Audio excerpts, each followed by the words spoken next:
Assalamualaikum warahmatullahi wabarakatuh. Perkenalkan, saya Alvira Naurani Pratya dengan NIM 666225013. Saya akan membahas teori kebebasan John Stuart Mill dan fenomenanya dengan saat ini.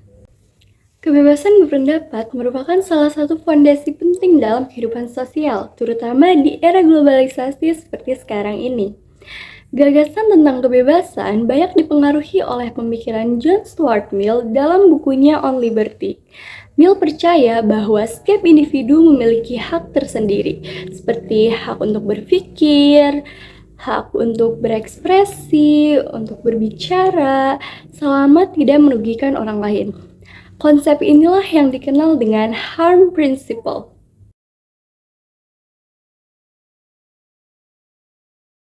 Menurut Mill, kebebasan seseorang hanya dapat dibatasi jika tindakannya benar-benar menimbulkan kerugian nyata bagi orang lain, seperti kerugian fisik, psikologis, ataupun kerugian sosial. Artinya, seseorang bebas melakukan apapun selama tidak merugikan orang lain.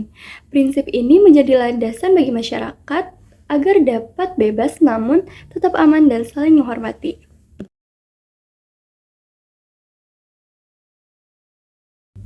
Mill menekankan bahwa kebebasan berpikir dan berekspresi adalah kunci bagi kemajuan masyarakat. Ia percaya bahwa membungkam pendapat, bahkan jika pendapat itu salah, akan merugikan masyarakat, karena bisa saja pendapat yang dibungkam itu mengandung kebenaran, dan bahkan bila pendapat itu salah, tetap berperan dalam menghadirkan sudut pandang baru dan membuka ruang diskusi yang sehat.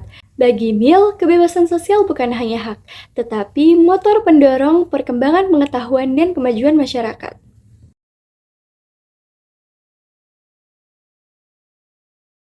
Mill juga menegaskan bahwa kebebasan pers itu sangat penting. Pers yang bebas membantu masyarakat terhindar dari tirani, baik tirani pemerintah maupun tirani opini mayoritas. Pers seharusnya menjadi ruang terbuka untuk berdiskusi, mengkritik, dan menyampaikan kebenaran tanpa rasa takut ditekan.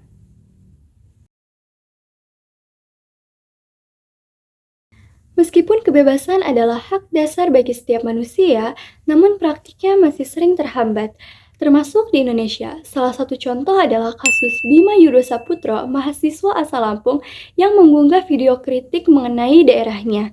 Meskipun kritiknya bersifat evaluatif, ia justru dilaporkan melalui Undang-Undang ITE sebelum akhirnya kasusnya dihentikan. Kasus ini menunjukkan bahwa ruang untuk menyampaikan pendapat yang secara bebas masih perlu diperkuat.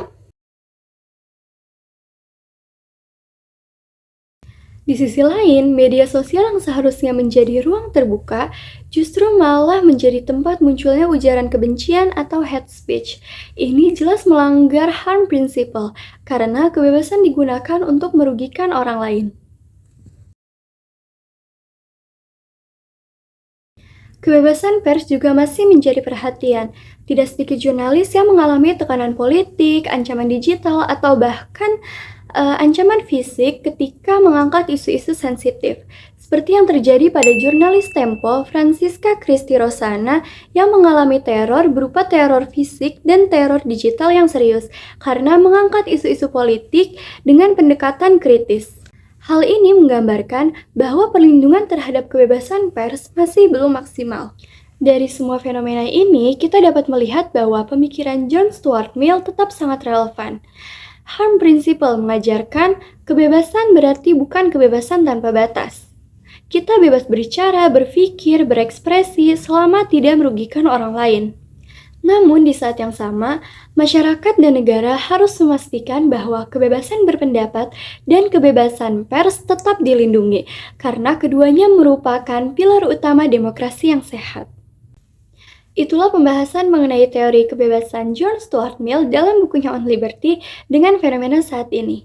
Terima kasih. Wassalamualaikum warahmatullahi wabarakatuh.